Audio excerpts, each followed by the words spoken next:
Hello, and welcome to Sobercast, where we provide AA speaker meetings and workshops in podcast format. We're an ad-free podcast, and if you enjoy listening, please help us be self-supporting by visiting Sobercast.com, look for the donate link, and drop $1 or $2 into our virtual basket. We hope you enjoy the podcast. Have a great day. Greetings, friends out there. We're gathered together here today in a very special kind of an AA meeting, one that was dreamed up by my friends at the headquarters, and the thought was that we would discuss the AA tradition. I like this idea because, as you know, it's been impossible for Lois and me to travel extensively in AA and to contact you as we used to. It strikes us that films of this sort may be the very best bet. Of course, one thing I like about this AA meeting, in particular, is that I'm assigned to do all of the talking. I still have some vestiges of ego. Speaking of ego, this had a great deal to do with the formation of AA's tradition in the first place. As every AA knows, we shall always be threatened by menacing forces within, and certainly in the world of great peril in which we live today, by menacing forces without. So, a very prime problem, the prime problem of AA is first how to survive, and then to grow and prosper in numbers and in spiritual substance over the years to come. As practically every hearer knows, the traditions are the application of AA's 12 steps, the spirit of those steps, to the practical problems of living and working together as a harmonious society, of rightly relating ourselves to those forces which have so often torn societies apart, the problems of money, problems of power, of prestige, of management of property, and so on. As I look over the list of traditions, I am frankly flabbergasted at the choices, apparently rather successful choices or principles, that we have made. I might remind you that the AA's 12 Steps to Recovery, first appearing in 1939 in the Big Book, are now 30 years old, and they have served us extremely well. The traditions now approach 25 years since their publication in 46, and they too have served us well. And while there is great room for interpretation of these principles, and the applications are innumerable, the solid substance of each remains still about as written. So these are reassuring facts about the traditions. People, in looking at the traditions, find very clear statements, and yet, paradoxically, some of them are baffling. Newcomers ask these questions. They say, what do you mean? There are no rules, regulations here? What do you mean? I'm a member if I say so. What do you mean? Nobody can run this thing permanently? What do you mean? There are no penalties or punishment? What do you mean? There's no public controversy. Every society is mixed up with public controversy, and drunks love to controvert. What do you mean, no controversy? Et cetera, et cetera. So, the thing that is not so well understood among AA generally and among our friends is why we selected these particular principles and how they came into being. And few at this time, now that we are of this age, remember today the tremendous struggles that we had among us in trying to come to these decisions. And because I occupied a place, happening to be the number one elder in the thing, and Dr. Bob number two, we were especially in the middle of all of this. Now, Dr. Bob was inherently a much more spiritually qualified person than I. And very naturally, because he was a doctor, he took to this marvelous 12-step job along with Ignatius out there. And he very cheerfully turned over to me the writing and the speaking and the headquarters in New York and that sort of thing. We had a division of labors.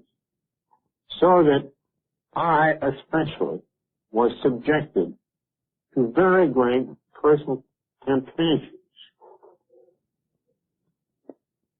In other words, most of these traditions actually run counter to some of my early and sometimes secret aims.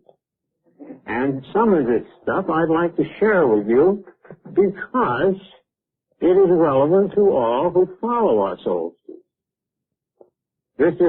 These temptations will recur time and time and time again. So, I think that perhaps I'd like to share some of this sort of thing with you. Against this background, let's have a look at the 12 traditions themselves. Here's the first one. Our common welfare should come first. Personal recovery depends upon AA unity. This is a prudent reminder. Indeed, it is a stern warning that unless AA continues to live, the greater part of us would surely die. And so would the countless alcoholics that we might have helped. This is why the general welfare must come first. Without unity and harmonious action, we shall have nothing at all. I can make no more effective statement about the welfare tradition than the one to be seen in our AA publication, 12 Steps and 12 Traditions, as a suitable preamble, setting the pitch and tone of the discussion that follows. Let me share this with you. The unity of Alcoholics Anonymous is the most cherished quality that our society has. Our lives, the lives of all to come, depend squarely upon it. We stay whole or AA dies. Without unity, the heart of AA would cease to beat. Our world arteries would no longer carry the life-giving grace of God. His gift to us would be spent aimlessly. Back again in their cave, alcoholics would approach us and say, what a great thing AA might have been.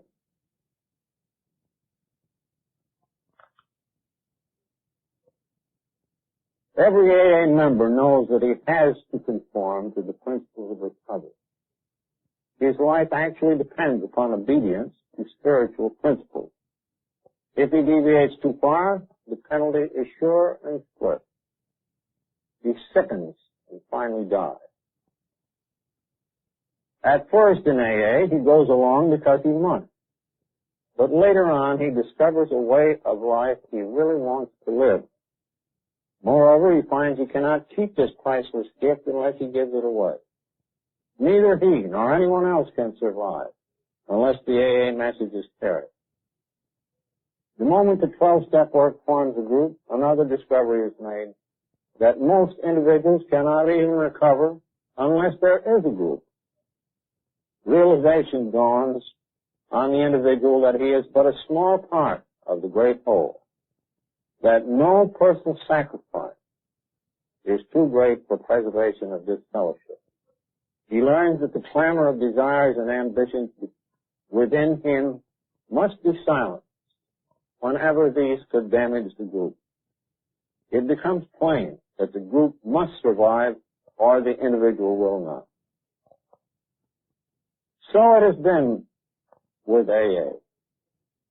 By faith and by work, we have been able to build upon the lessons of an incredible experience. These live today in the 12 traditions of Alcoholics Anonymous, which, God willing, shall sustain us in unity for so long as He may need it. You see, our original function had to do with people who started groups. Naturally, Dr. Bob became, you might say, the parent of the Anchor group. I became the parent of the New York group, and there was Clarence in Cleveland, and there was Earl in Chicago, and Cliff at Los Angeles. And all of these people became founders of AA in their several localities, and very naturally, there being no other way, they got a few people sobered up after a long and strenuous tussle. These first people became a team. In a structural sense, you might almost call this a local pope and a hierarchy. And this was the top of the AA pyramid to come. The top was built first. And as the pyramid grew in its base, and more people came in, the old-timers continued to give spiritual instruction. They either had meetings in their homes or tended to making arrangements. When publicity turned up, they took charge. In other words, they were actually managing the affairs of an infant or adolescent family. And this was just as it should be. But there was a change in this situation. When AA got further spread and rapidly spread, first by the Plain Dealer articles in Cleveland, and then by Mr. Rockefeller's dinner, and finally the great smash of the Saturday Post piece of 1941, which brought us 6,000 new members within a year's time. Then you had the same phenomena, excepting that local founders, not all of them being models of stability, couldn't last very long.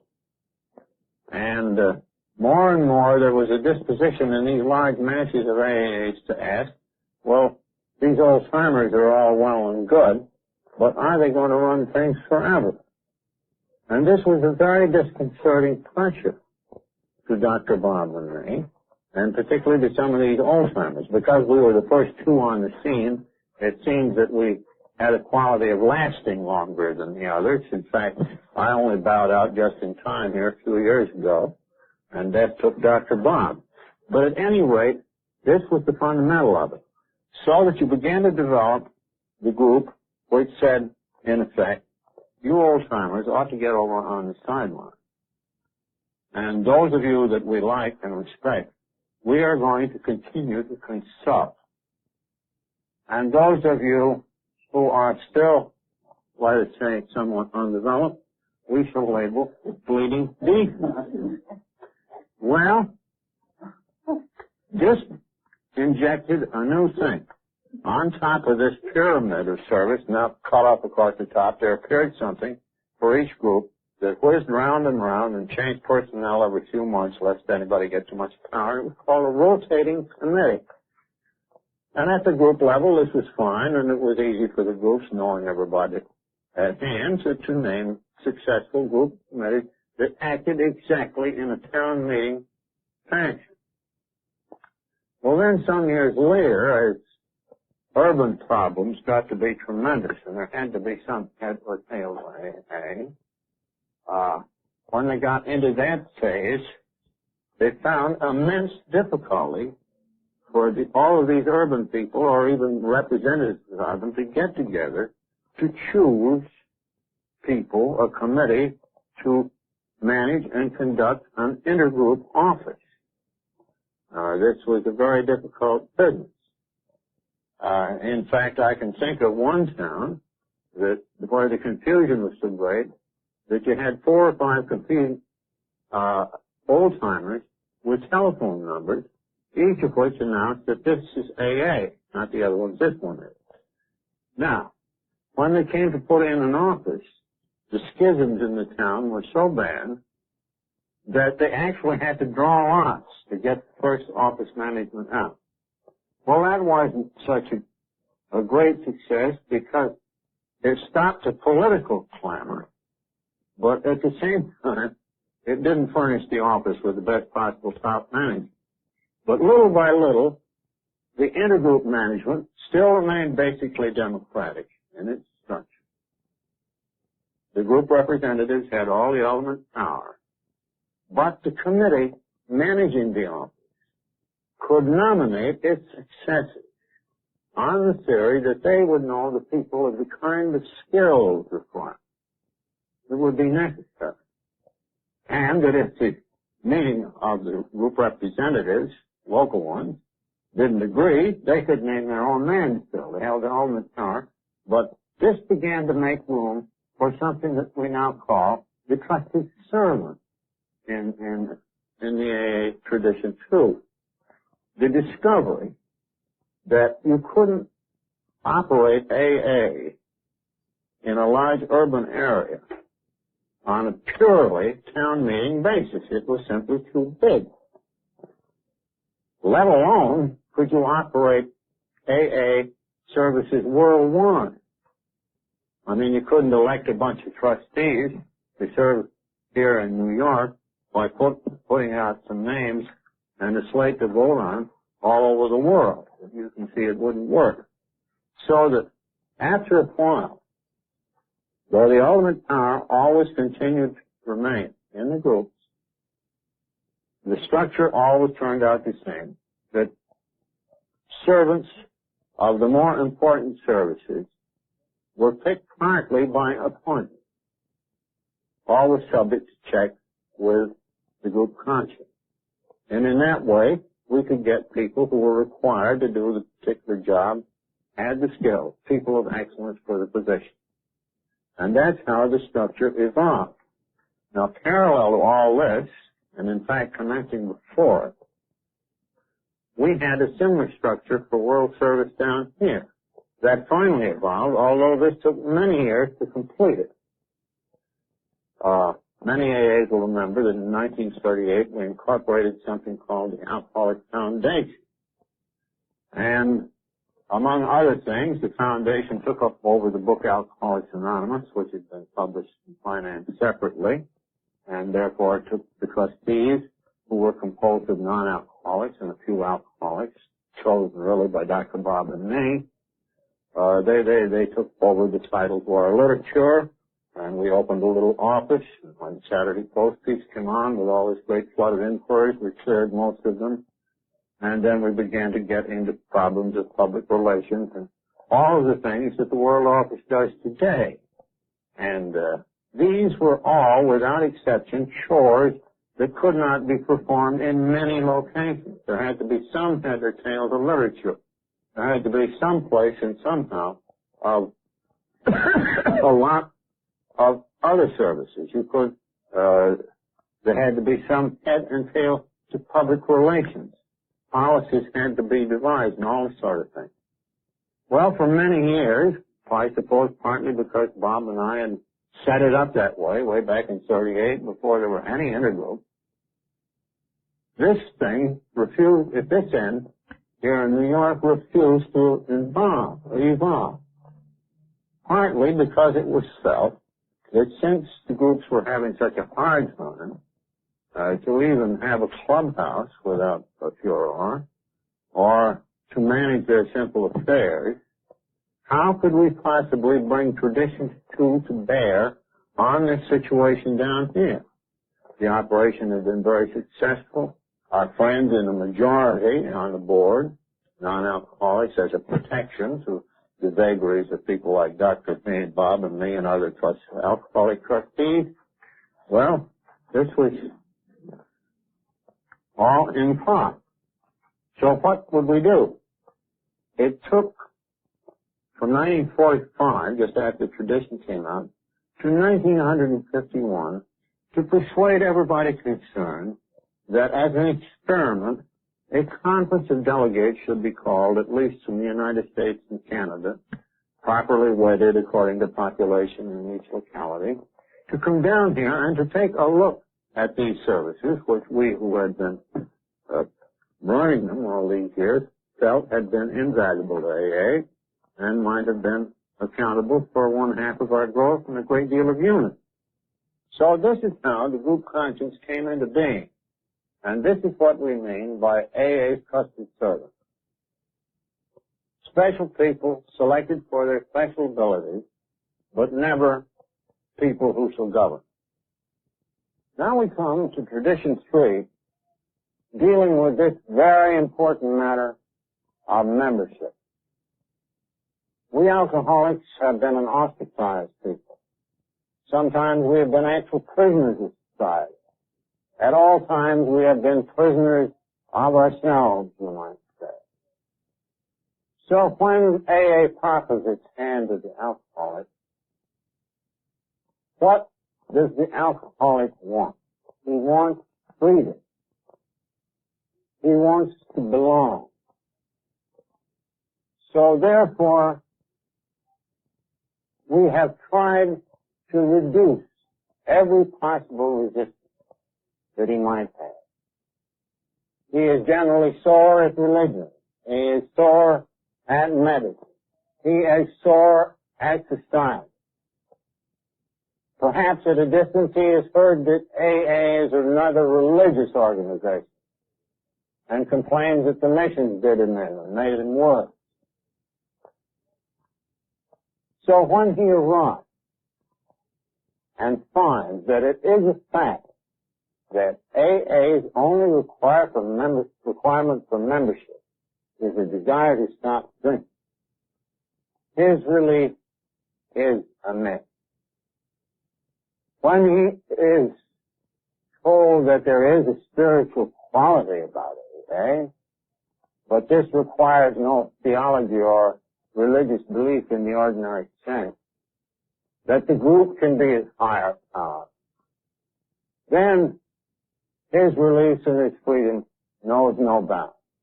And he plunges in to the new stream that comes out into a happier and sober life. So therefore, we should keep this door wide open. We cannot put any strictures, and we bind ourselves not to, upon it. We cannot compel the new man to believe anything, to pay anything, to do anything. We actually invite him to disagree with everything we say. And still, if he wishes to stay around, he's an AA if he says so.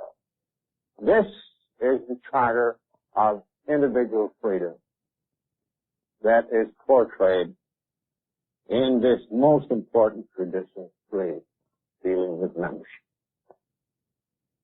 Just as Tradition 3 is a charter for individual freedom, so is Tradition 4 a charter really for group freedom.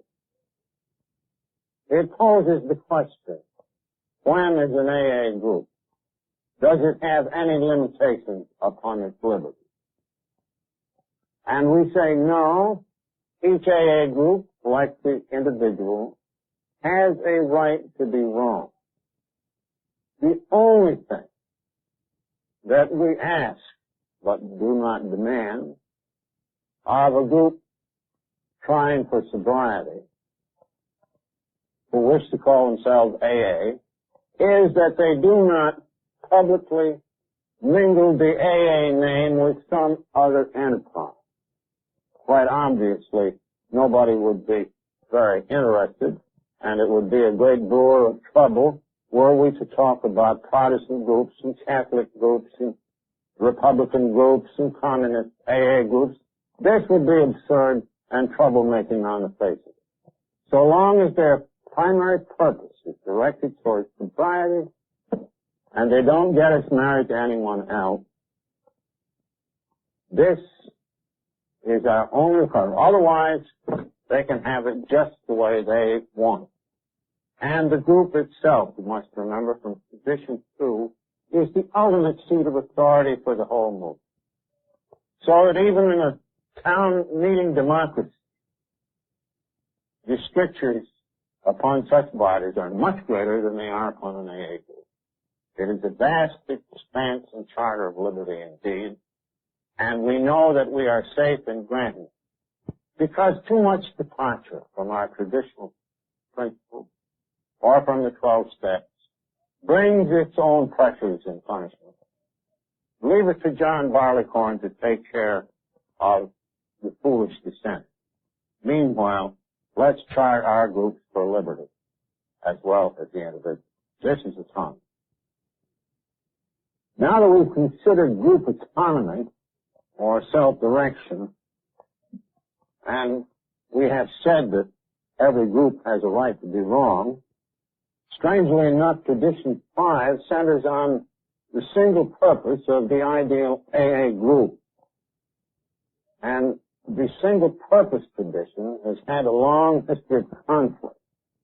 You'll remember that back in 1938, when our trusteeship was set up, the original incorporation empowered AA and its trustees to participate in any and all aspects of the alcohol field, excepting, I believe, to lobby for prohibition. At that time, it was supposed that we should have our own chain of hospitals and that we should have halfway houses financed by AA as such, and we needed rest farms, and we needed to get into education because, after all, we know better about these matters than us drunk. But long, long experience has told us that for practical reasons of safety, reasons of protection against compromising our energy, and for reasons of self-protection, and for reasons of love, for all of these reasons, each AA group ought to confine itself to its single purpose. To read the tradition, each group has but one primary purpose, to carry its message to the alcoholic who still suffers. Immediately, people will say, but why shouldn't we be in these other enterprises? The fact is that each of us needs AA work for his own survival. We need to avoid complications and distractions. So we continue to point at the single purpose to carry this message to the alcoholic who still suffers. Now, another reason for the single purpose is our unique value to the alcoholic who still suffers. This cannot yet be duplicated by any other group or any approach. And thus far, it has brought sobriety in 15,000 groups to maybe 500,000 AA members. Our assignment is still enormous, just on this single purpose line. With our present membership, if only we could get alcoholics to approach us, if only professional people having alcoholics in charge would allow us to assist, instead of sobering up 20,000 drunks a year with the 12-step work that we do, we could just as well be sobering up 100,000 alcoholics per year. And God knows this is an assignment big enough. And we are uniquely fitted to do this by ourselves, or still better, by cooperation with other agencies. So, I think that now there is no doubt that every AA group will choose to stick to its primary purpose. AA members participate in other activities as members, as citizens. This is fine too. But as groups, as a fellowship, national and international, let us cleave to our single purpose.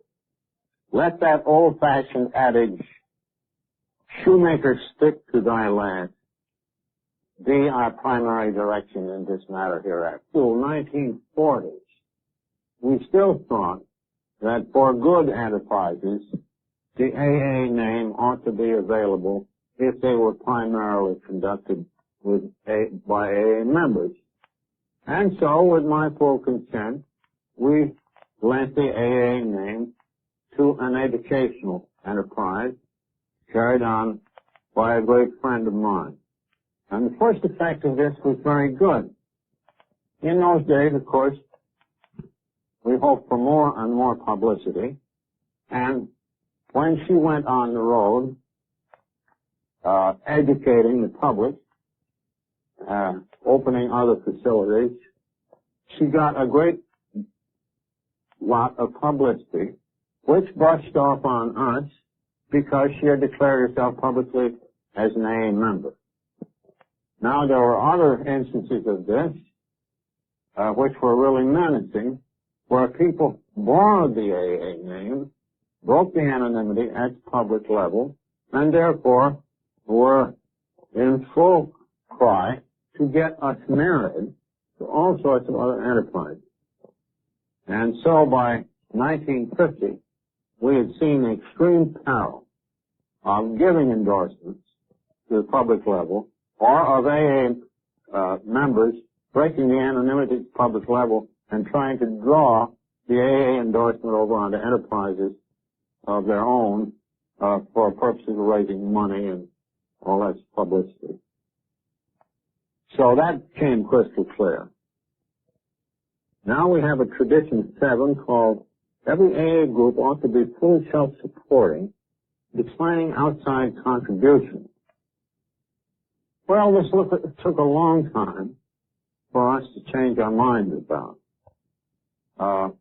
When our foundation, now the General Service Board, was first set up, we thought in terms of very large funds and thought ourselves very fortunate in getting some of Mr. John D. Rockefeller's friends to serve on the board, not only because they were deeply interested, but because it seemed an avenue to funds which certainly Mr. Rockefeller would supply. For a while, it looked like he would supply our newly formed foundation fund, especially when in the spring of 1940, 2 years after it started, he suddenly announced that he would like to give a dinner and invite his friends to hear the story of Alcoholics Anonymous. And sure enough, the night came. Nelson Rockefeller represented his father, who turned out to be sick. Harry Emerson Fosdick appeared, and a great many notables in finance and in other activities in and about New York. And there were in the room at least $1 billion of capital. And we who were still very broke, of course, expected that, we could make even a timid bid for contribution and get a very considerable return. To our utter astonishment, following the meeting, Mr. Rockefeller wrote a letter to all who came and all who were invited and hadn't, said what a remarkable thing this was, how much it represented first century Christianity, and how, in the interest of simplicity and spiritual values, it needed no money. And then he staked out a little exception, saying that a couple of the originators were still needful of a little help, and because of this, he was giving the movement $1,000. So each of the people present were impressed with the idea that no great amount of money was needed. One gave us as little as $10, and I think the highest contribution outside of Mr. Rockefeller was $300. Subsequently, Mr. Rockefeller's friend Willard Richardson, then on the board, called on Mr. Rockefeller and again raised this question of money. And Mr. Rockefeller said, Dick, money is going to spoil this thing. It ought to stand on its own feet. So we can certainly credit Mr. John D. Rockefeller for a providential wisdom on behalf of AA. And he since has told the story many times, as so has Nelson, how this is the only organization that paid back money that he loaned us at one period of an organization of this sort. So this is the taproot of our tradition of every AA group should be self-supporting, declining outside contributions. We have made a rather stringent rule or custom about contributions from individuals inside AA. Our rich people in AA are very numerous. A lot of them would be disposed to send General Headquarters a lot of money. But they and the rest of us feel that we should not pass off our financial responsibility onto people less fortunate. We should share the financial responsibility, and we should not accept gifts large enough so that they would tend to buy favor for trusteeships and whatnot. So the utmost that any individual can give AA today, that is any AA member, is $200 a year. All other contributions come from the groups themselves. And we have declined large sums of money from the outside, and it is my prayer that we shall always do so.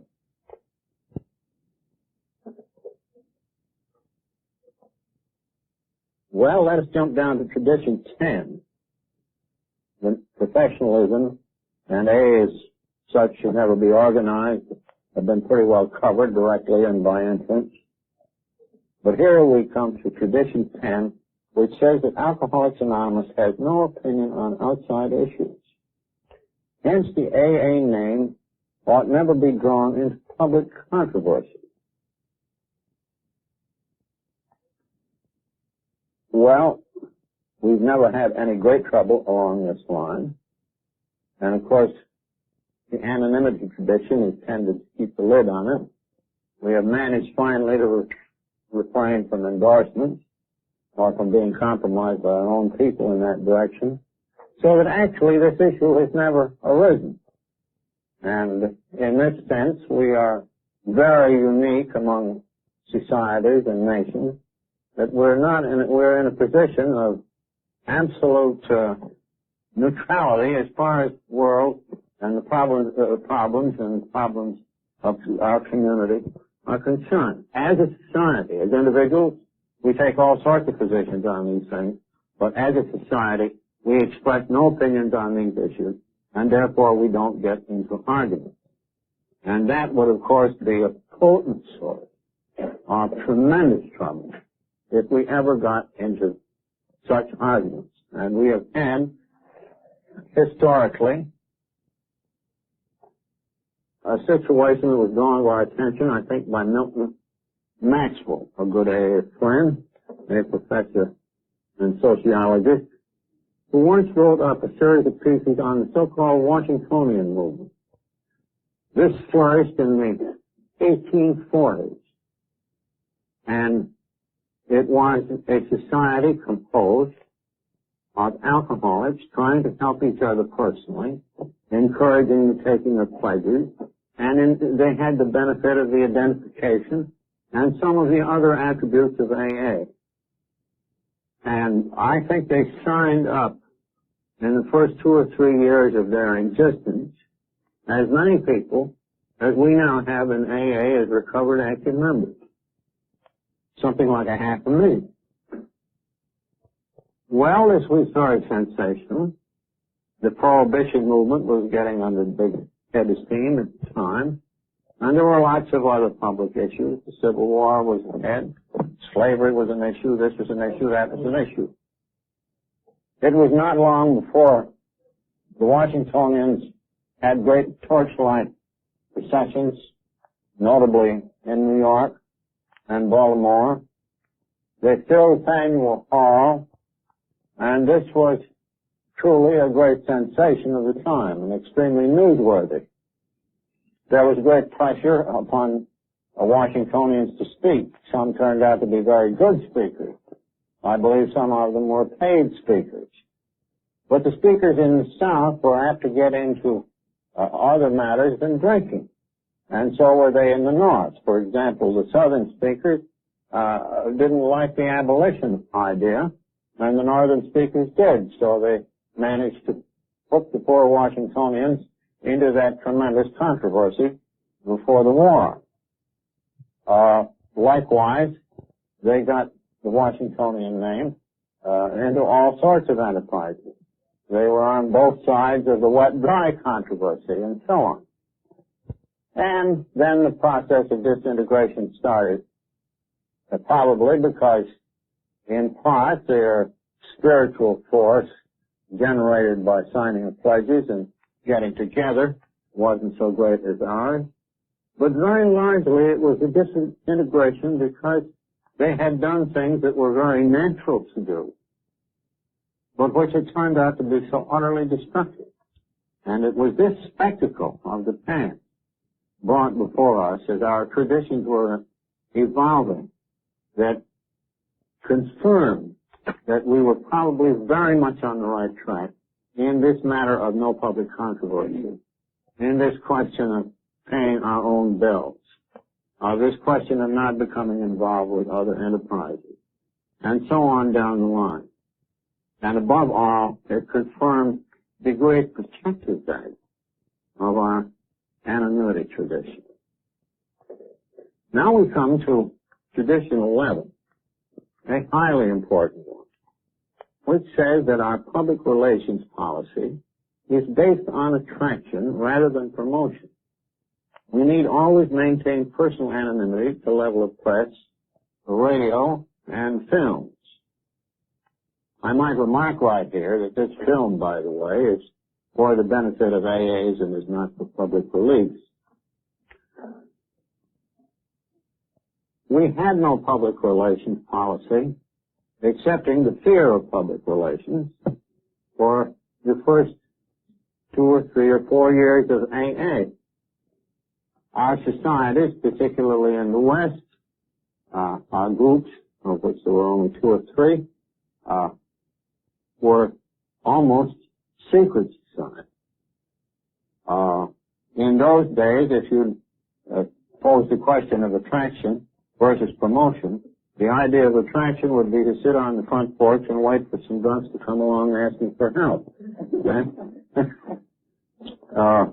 For example, there was severe condemnation of the people in the Philadelphia group who had gone to Curtis Bach, the owner of the Saturday Post, and had asked him, would he be interested in taking a look at AA? Well, he did take a look and caused Jack Alexander to be assigned to do the famous March 1941 piece. Well, then, of course, the arena was wide open to all comers and contenders. And soon we began to get AAs who were rushing to microphones, using the AA name, breaking anonymity, all for the good of the movement, because even these broken anonymity situations brought in customers. And so therefore, they were doing good work. I remember, too, that they thought that very often there should be a dual purpose here. This would be very good. I remember somebody ran down south for public office on what he called the AA ticket. I believe he wanted to become a district attorney. Well, he publicized AA and his good intentions politically aside. And another fellow rushed to the microphone and announced that he was soon going to produce a series of talks on AA, and that these would be sponsored by his employer, the Gulf Insurance Company, etc. And we had a great time finding out where attraction left off and promotion began. Well, right then it started to be evident that this attraction and promotion business represented 2 poles, and taken at their extremes, the conservative, rabid on the attraction thing, was so conservative that his do-nothing policies would rot us for lack of action. And the promoters, if given their way, would publicize us from hell to breakfast with all of the panoply of the media, plus probably soundtracks too. In other words, the conservatives would rot us, and the promoters would ruin us. So that the line between attraction and promotion got to be a matter of common sense interpretation. So this is finally settled. Now, it was seen, too, that anonymity was the prevention of most bad publicity. Because if people didn't scramble to the microphone with these mixed motives, and we didn't go too far in the way of promotion, or too far in the way of doing nothing, then we'd have a public relations policy that would include an ever-widening stream of people coming into AA and getting well. And now we come to tradition 12, and this one comprehends all of the traditions. Up to now, you have been listening to a recital, perhaps overlong, of the protective value of the traditions to our society. We have been talking very much in terms of simply averting calamity by taking prudent and unusual means and courses to do so.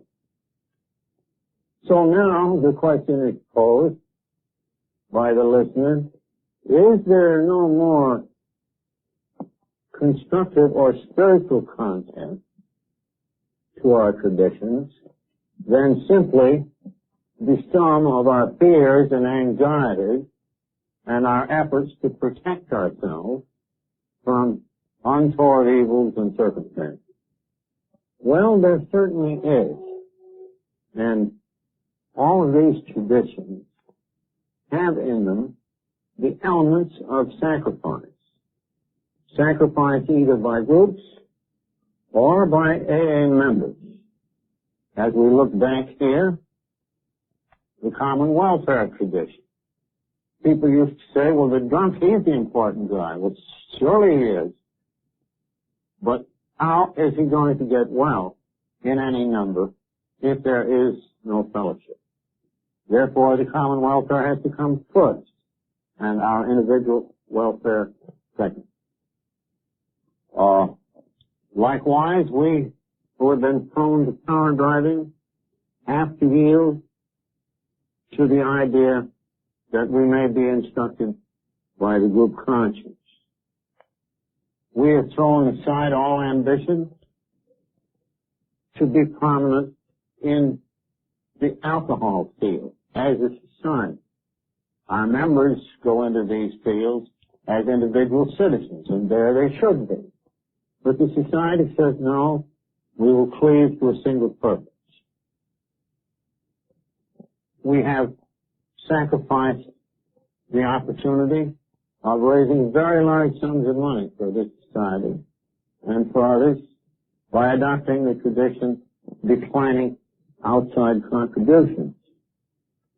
Those of us who had special ambitions to be professional workers, I don't mean service workers in an office, I mean face-to-face therapy for pay. These are legitimate ambitions, but not good enough. A professional class in AA might even lead to our destruction and certainly to our compromise. So professionalism now is out. Those of us who are power-ridden would like to, unconsciously perhaps, and sometimes consciously, be more or less permanent governors of the destinies of AA. But now we see that our strength lies in letting go when our time comes. And this I recognize in myself. My time came some time ago, and our affairs have been under the management of our trustees, almost without interference by me, for these several years. And that's how it should be.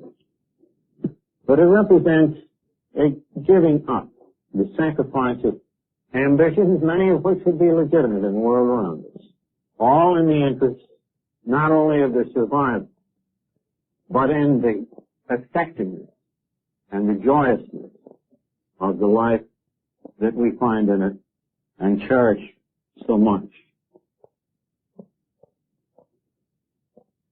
In our public relations, we have run contrary to all experience in the modern world.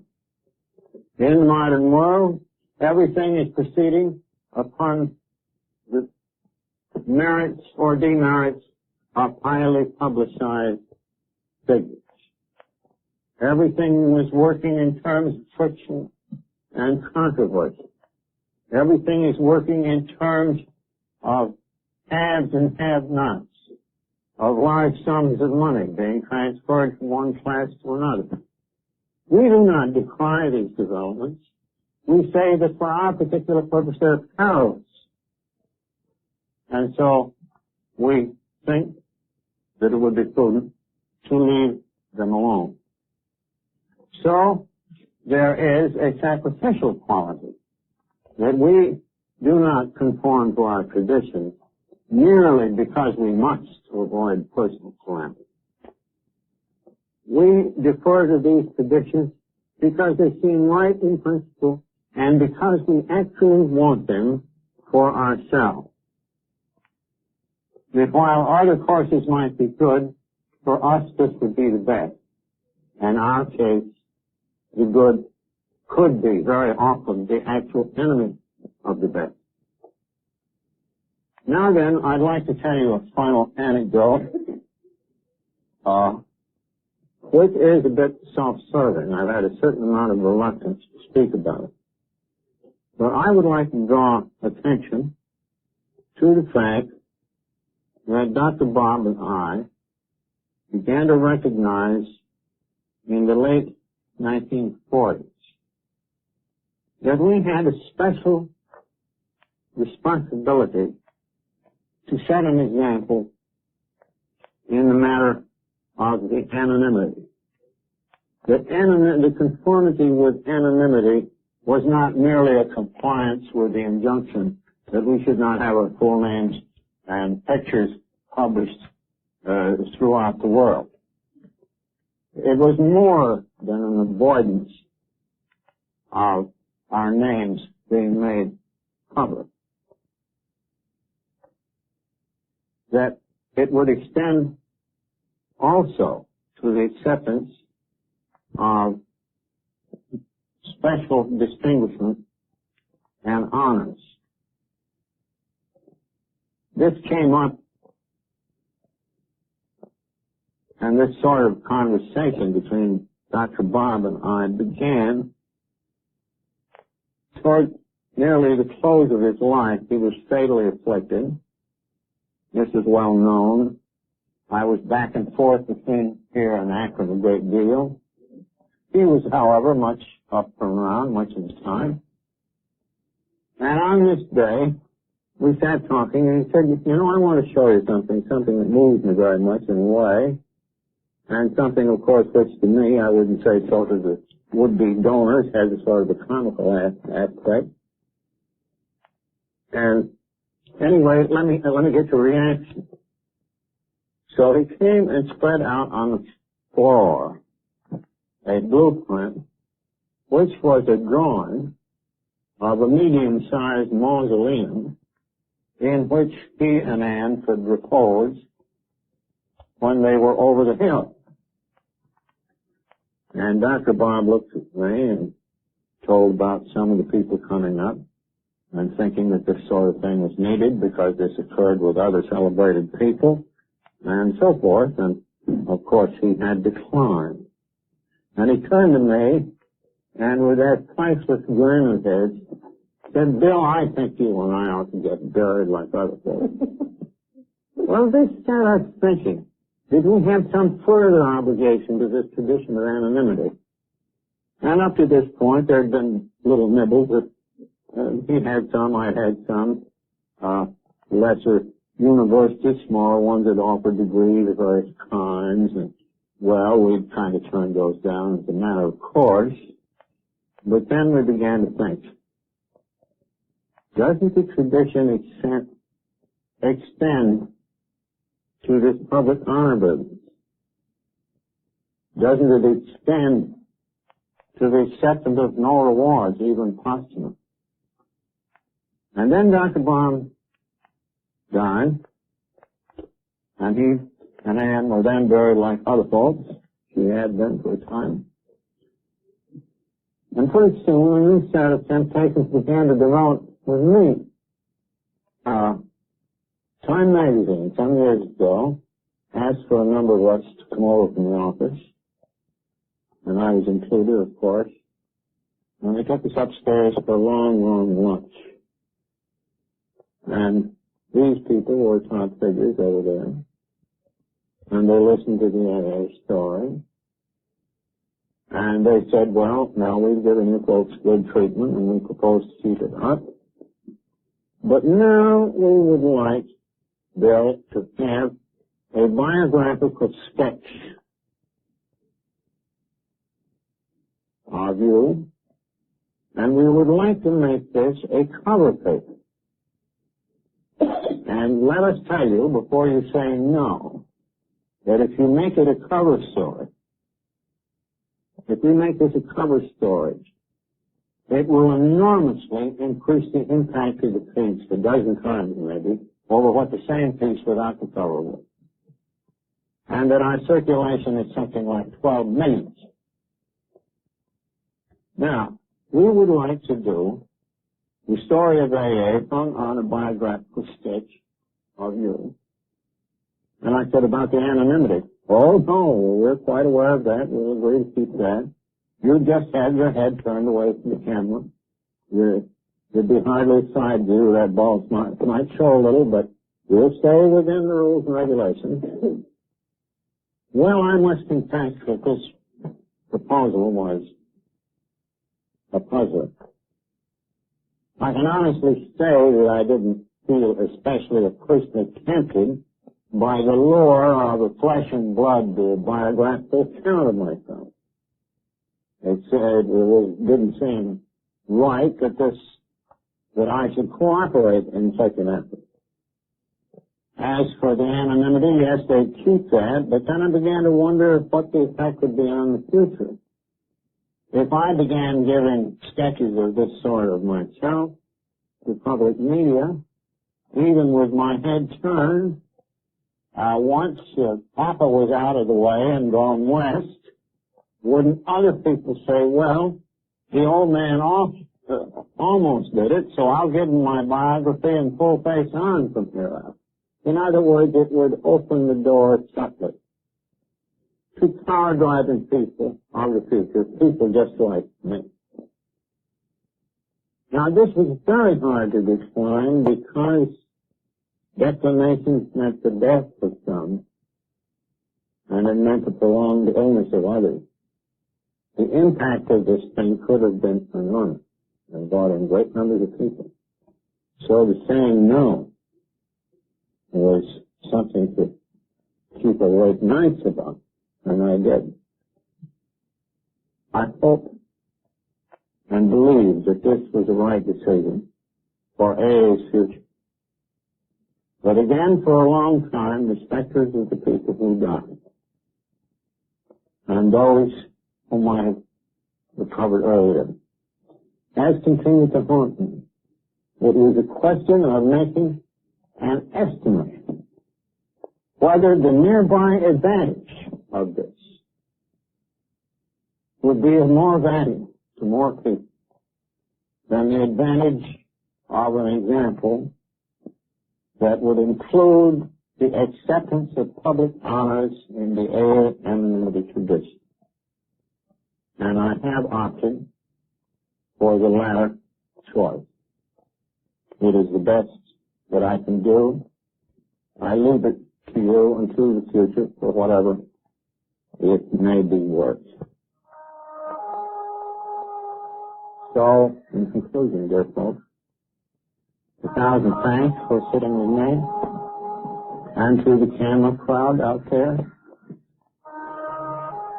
And, dear people, at great distances, please have my warmest affection and gratitude. And may God bless you and Alcoholics Anonymous forever.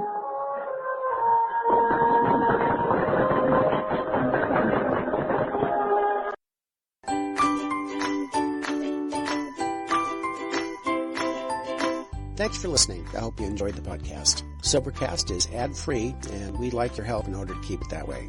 So if you'd like to help us be self-supporting by pledging $1 or $2 a month, visit Sobercast.com and look for the donate links. Thank you very much.